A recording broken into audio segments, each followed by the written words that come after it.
আসসালামু আলাইকুম, আমি ফারজানা করিম বলছি পর্তুগালে আমার বাসা থেকে। তো আগামীকাল হচ্ছে আমার জন্মদিন, দ্যাট মিনস আজকে দিবাগত রাতে, যার কারণে আমি আজকে কেক বানাচ্ছি।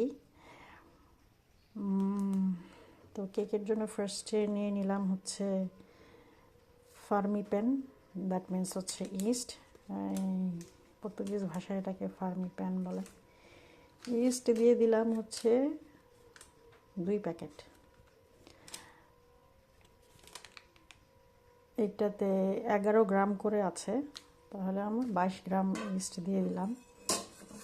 দেন ইস্টের মধ্যে গরম পানি না দিয়ে আমি হালকা ঠান্ডা মানে নর্মাল পানি দিয়েছি।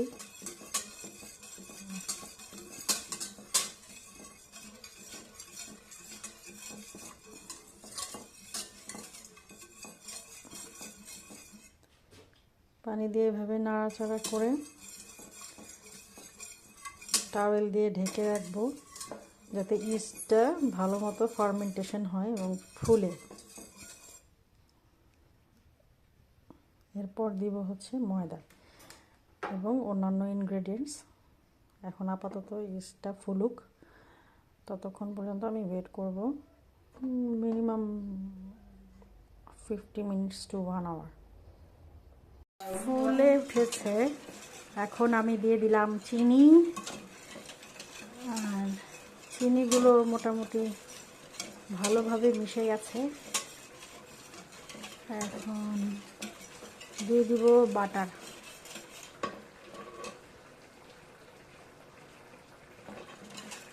আমি চেক করে দেখছি যে চিনির কোনো দানা আছে কিনা। না, চিনির কোনো দানা নাই। এটার সাথে মেশাবো হচ্ছে বাটার। তেলও মেশানো যায়, বাট আমি বাটার মেশাচ্ছি একটু ভালো স্মেল হওয়ার জন্য। তো এটুক পরিমাণ বাটার নিলাম। বাটারটা ভালো মতো মিক্স করে দেব। যেহেতু বাটারটা ফ্রিজে ছিল, তো এটা মিক্স করতে সময় লাগবে।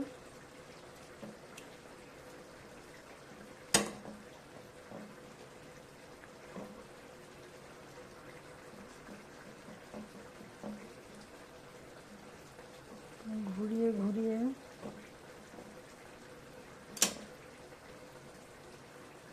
আর যাদের মিক্স করতে অসুবিধা হবে তারা আগে বাটারটাকে গলিয়ে, চুলায় একটু গলিয়ে তারপরে মিক্স করতে পারে। আমি পারবো, ধীরে ধীরে মিক্সড হয়ে যাবে।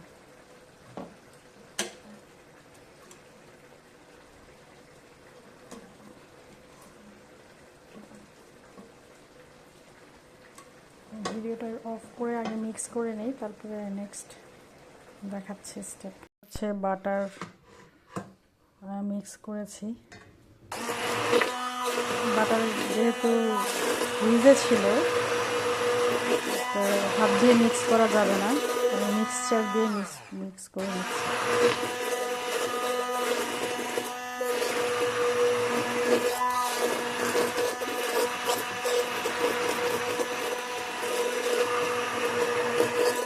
তাহলে একটা বাটারের একটা সুন্দর লেয়ার তৈরি হবে কেকের মধ্যে।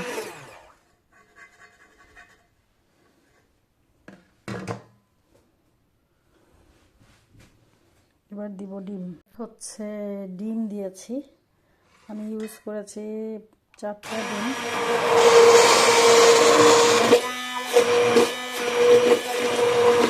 আপনারা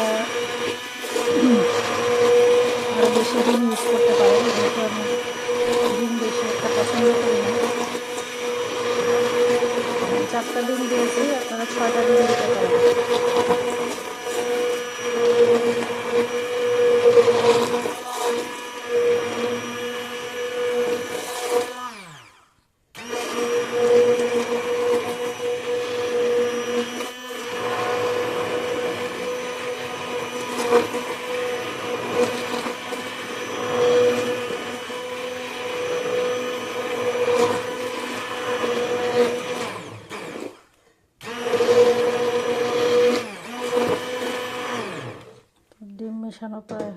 আছে, আমি আর একটু ঘুটা দিব। তারপরে দিব হচ্ছে টক দই। এই দিয়ে দিলাম টক দই। 2 কাপ পরিমাণ দিয়ে দিলাম।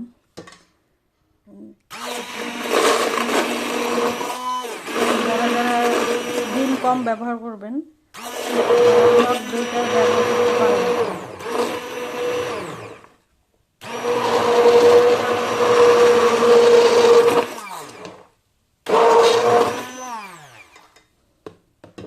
হয়ে গেল টক দই মিক্স করা। এবার হচ্ছে আসল ইনগ্রেডিয়েন্টস, দ্যাট মিন্স ময়দা দিব। তো আমি ময়দা নিয়েছি কুম ফার্মেন্তো, পর্তুগিজ ভাষায় যেটা কিনা ফার্মেন্টেড করা।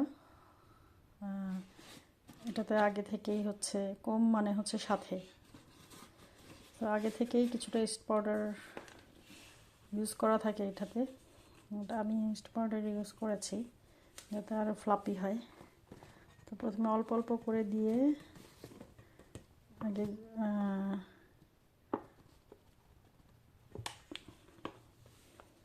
মিশিয়ে নেব।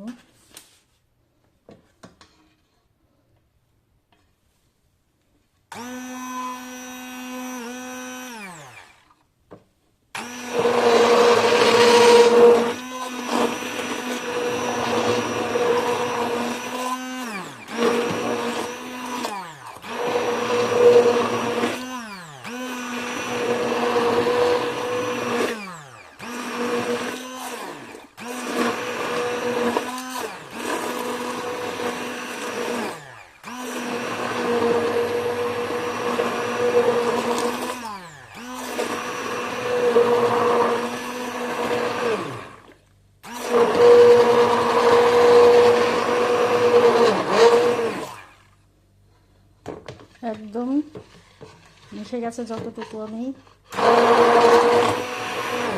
ময়দা দিয়েছিলাম, একেবারে মিশে গেছে। এখন আমি আরও দিয়ে নিচ্ছি, অল্প অল্প করে দিচ্ছি যাতে পানির পরিমাণটা একটু বেশি থাকে। আমি একটু সফট কেক বানাবো।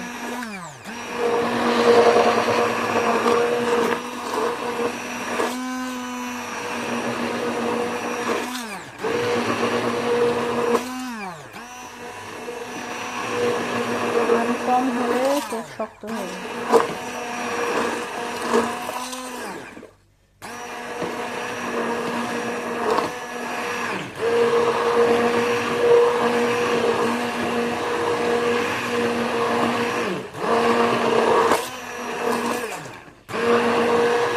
এভাবে করে সমস্ত ময়দা মিক্স করে নেব।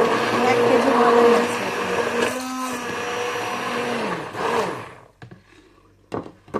আগে মিক্স করে নেই, তারপর ভিডিও করছি। তো আমার ময়দাগুলো শেষ, যেহেতু পানি একটু বেশি ছিল যার কারণে এখানে 1.5 কেজি ময়দা লেগেছে। আমি ভেবেছিলাম 1 কেজিতে হয়ে যাবে, অসুবিধা নাই। এখন দিয়ে দিব হচ্ছে চকোলেট পাউডার। যেহেতু আমি চকলেট কেক বানাচ্ছি, পুরোটাই দিয়ে দিচ্ছি, পুরো 1 প্যাকেট। প্যাকেটে আছে 125 গ্রাম। পুরোটাই দিয়ে দিচ্ছি যাতে টেস্টি হয়।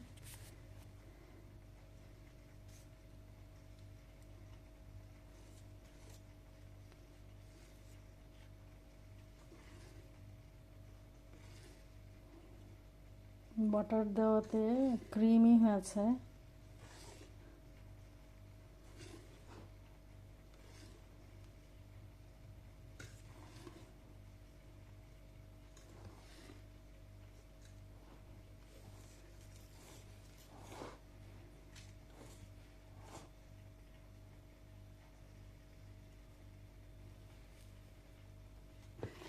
এক হাতে নাড়ানো আর এক হাতে ভিডিও করা খুবই টাফ, তারপর আমি ট্রাই করছি। ঠিক এই ধরনের ঘন হবে। কেকের ইনগ্রেডিয়েন্ট সব মেশানোর পরে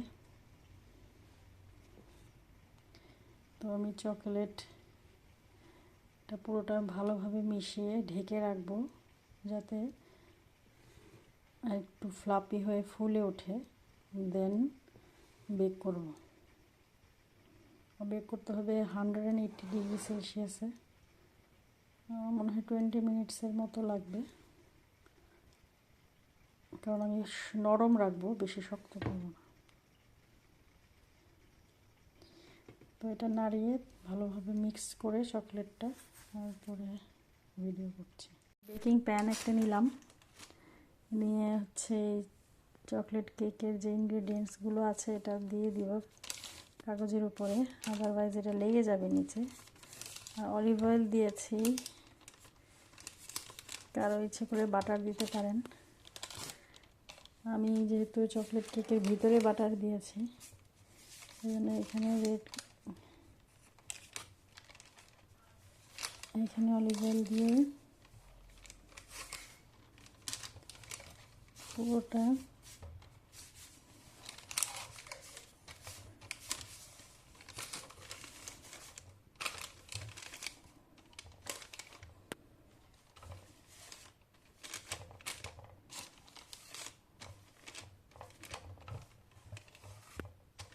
যাতে লেগে না যায়, সাইডে সাইডেও দিয়ে দিচ্ছি।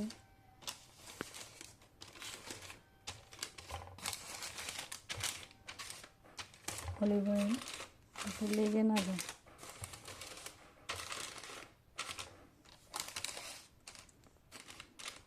এখন মিশ্রণটা ঢেলে দিব, দিয়ে তারপর এক হাতে ঢালা যাবে না, যেহেতু আমার এক হাতে মোবাইল ফোন, দিয়ে তারপরে হচ্ছে বেক করতে দিয়ে দেব। তো এই হাঁড়িতে যা চকলেট কেকের উপকরণ ছিল পুরোটাই এখানে ঢেলে দিলাম। মোটামুটি পুরোটাই কাভার হয়েছে। এখানে টোটাল 3 পাউন্ড সমান একটা কেক হবে, অনেক বড়। দেখা যাক কীরকম হয় খেতে। আগে আমি এটাকে ঢেকে রাখি, তারপর বেকিংয়ে দিব। কতক্ষণ রেস্টে রাখবো এটাকে ঢেকে, যাতে এটা আর একটু ফুলে ওঠে। এখন হচ্ছে বেকিংয়ের পালা। চুলা জ্বালিয়ে দিয়েছি,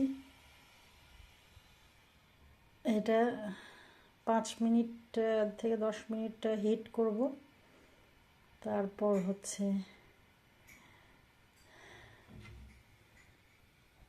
এই কেকের যে ব্যাটারটা আমি রেডি করেছিলাম সেটা বেক করব। চকোলেট কেক বানাবো ফর মাই বার্থডে। তো আমার বেকিংয়ের চুলা অনেকটা রেডি হয়ে গেছে। এখন আমি কেকের যে ইনগ্রেডিয়েন্টস মিক্স করেছিলাম এটা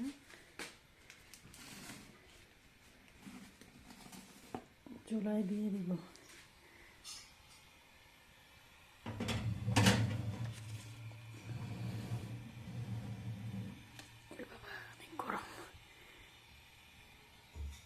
দিয়ে দিলাম, ওয়েট করব।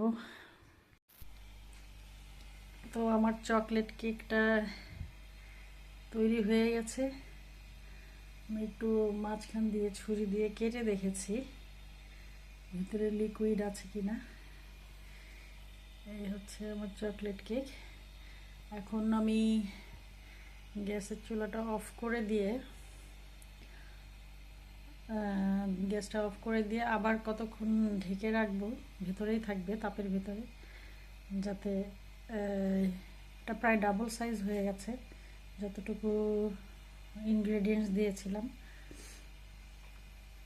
এটা আরও ফুলবে, এটা ঢেকে রাখবো আর কি। আপাতত ঢেকে অফ করে দেই।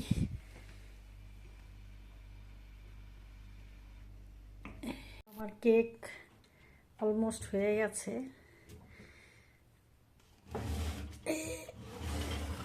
একটু ঠান্ডা করার জন্য রেখেছিলাম ভিতরে। কেটে দেখেছি যে কেকটা হয়েছে কিনা, সফট হয়েছে। তো আমি আমার লাইফে ফার্স্ট এত বড় একটা কেক বানিয়েছি, চকলেট কেক।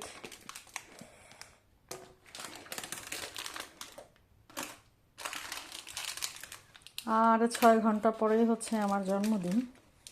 তো এটাকে গার্নিশ করব আমি, উপরে দিব হচ্ছে স্ট্রবেরি। তাহলে স্ট্রবেরি আর চকলেটের একটা কম্বিনেশন হবে। আপাতত আমি ফ্রিজে রেখে দিই, যাতে, যেহেতু কেকটা খুব সফট এখনও, একটু শক্ত হয়, হালকা একটু শক্ত হওয়াটাই বেটার।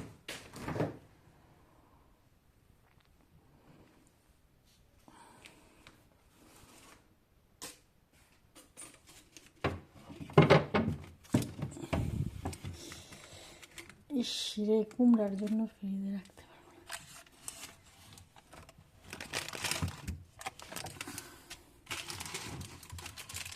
জায়গা হবে? আমার ফ্রিজ ছোট, নিজেও ছোট, তো ফ্রিজ তো ছোটই হবে। তো স্ট্রবেরি এনে রেখেছি, স্ট্রবেরি খেয়ে নিই। স্ট্রবেরি দিব এই কেকটার মধ্যে। তো আমার জন্মদিনের চকলেট কেক যেটা আমি রেডি করেছিলাম, তারপর ফ্রিজে রেখেছি একটু শক্ত হওয়ার জন্য। এই যে থিকনেস, কাগজের মধ্যে অলিভ অয়েল লাগিয়েছিলাম, যার কারণে কাগজে লাগেনি। আর ভেতরের নরম বিধায়, হালকা নরম, আমি শক্ত খেতে পারি না, একটু ক্র্যাক হয়েছে এখানে। এটা আমার জীবনের প্রথম এত বড় চকলেট কেক বানিয়েছি। তো এখন এই চকলেটের সাথে স্ট্রবেরি দিয়ে দিচ্ছি ডেকোরেশনের জন্য। ক্র্যাকটা তাহলে দেখা যাবে না।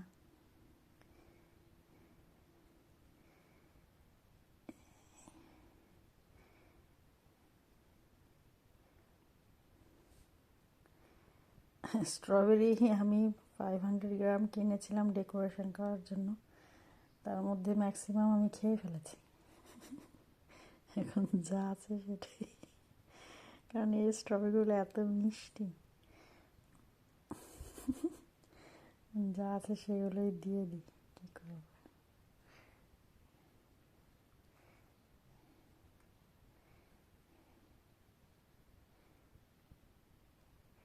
বসবে কি না জানি না, চেপে চেপে বসিয়ে দিচ্ছি।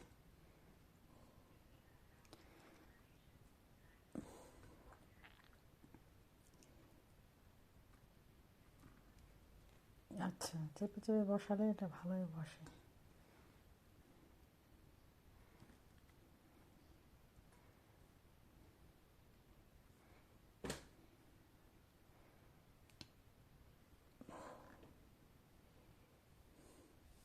এই তো সাজানো শেষ, এখন কাটার পালা।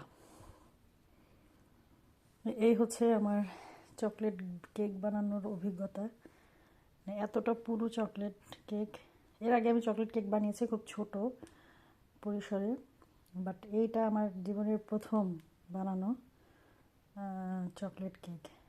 তো আপনারাও ট্রাই করতে পারেন ঘরে। বাই।